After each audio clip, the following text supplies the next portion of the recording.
Well, here we are in the Locktender's house at guard lock number 8.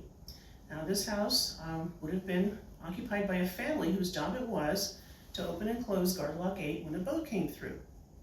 This house is actually the last house that was ever built by the Lehigh-Colon Navigation Company.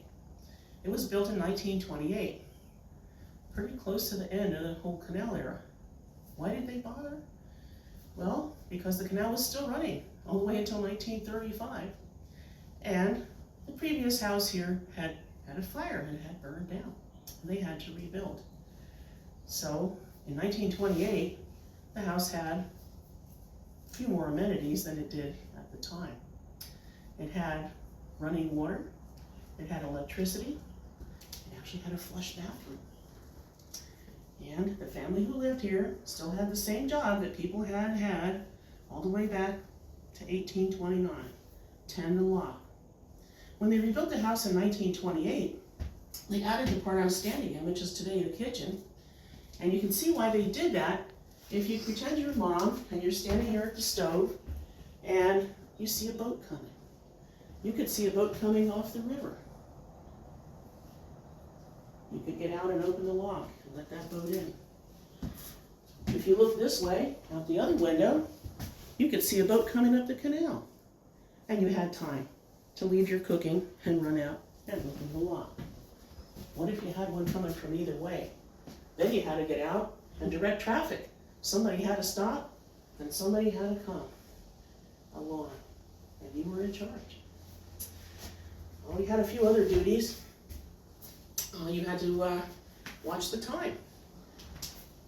Every lock had a log, and every captain had a ticket, and you wrote down what time that boat went through your lock, and you wrote on the captain's ticket what time he went through your lock. Why did they do that? That was a way of controlling speed on the canal. The speed limit was 4 miles an hour, and if you got between locks too fast, they knew you had sped. You actually could pay a fine. You actually paid a fine for not blowing the conch shell and letting the lock tender know you were coming up to the lock. And I'm imagining that the river and the dam made so much noise that sometimes you couldn't hear the conch shell very well. And it was a pretty nice idea to plan the kitchen this way so you could actually see a boat and didn't have to wait for that horn. Well, what did you do? You had an 18-hour workday. The canal opened at 4 o'clock in the morning.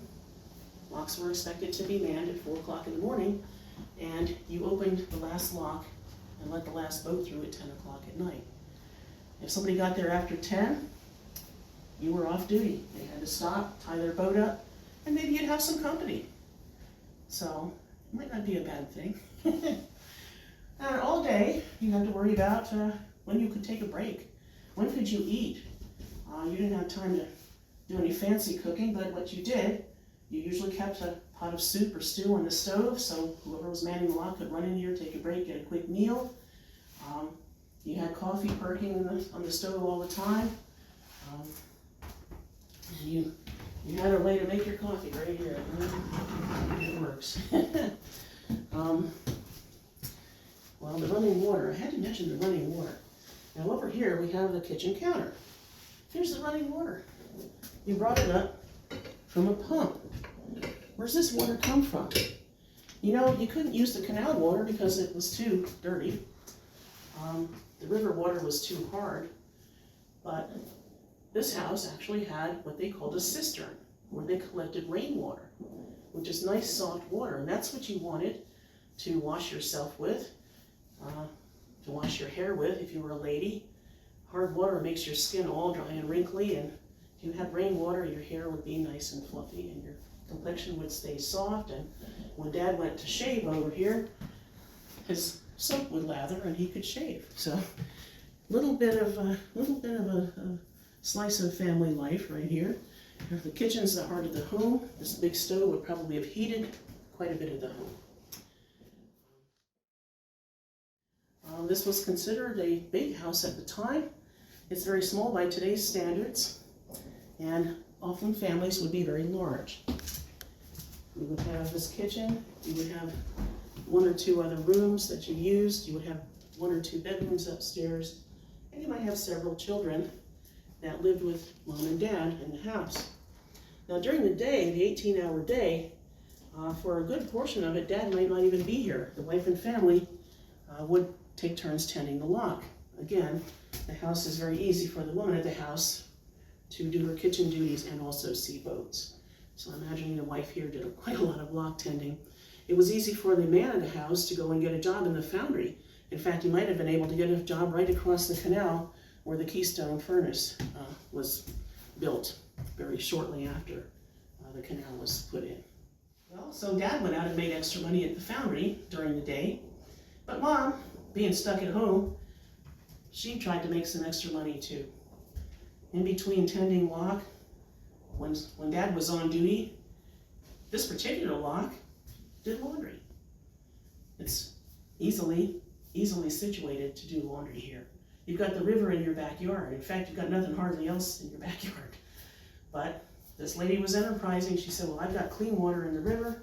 I'm going to do laundry to make extra money. So this was known as the laundry lock, which was pretty convenient for a lot of the men who were traveling without their wives or didn't have wives at home, because as they came through the lock, they would throw off their laundry bag for her to wash the clothes and probably pick up the clean clothes that they had left on the previous trip.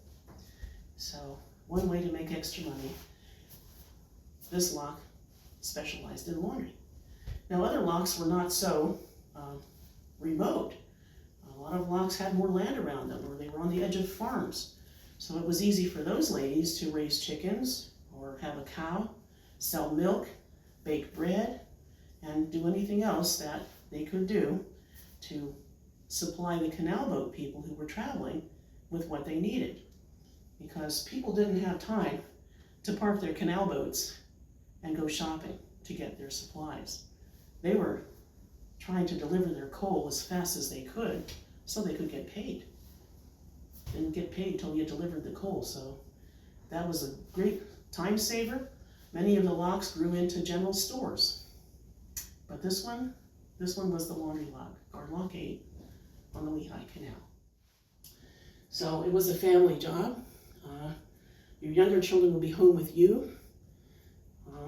Sometimes your oldest son would be out on the canal boat working as a mule driver or having some other kind of job or working with Dad in a factory.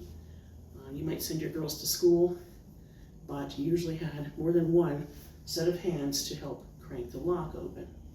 Now we can show you how that works as well. All right, here's the mom. If she saw a boat coming, she'd come out of her house with this great big crank. What's this for?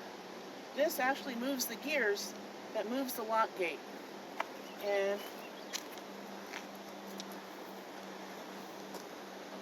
she engages it to the gears, which are in this structure called the doghouse, and she will turn the crank. And that would open these big gates that weigh a couple of tons apiece.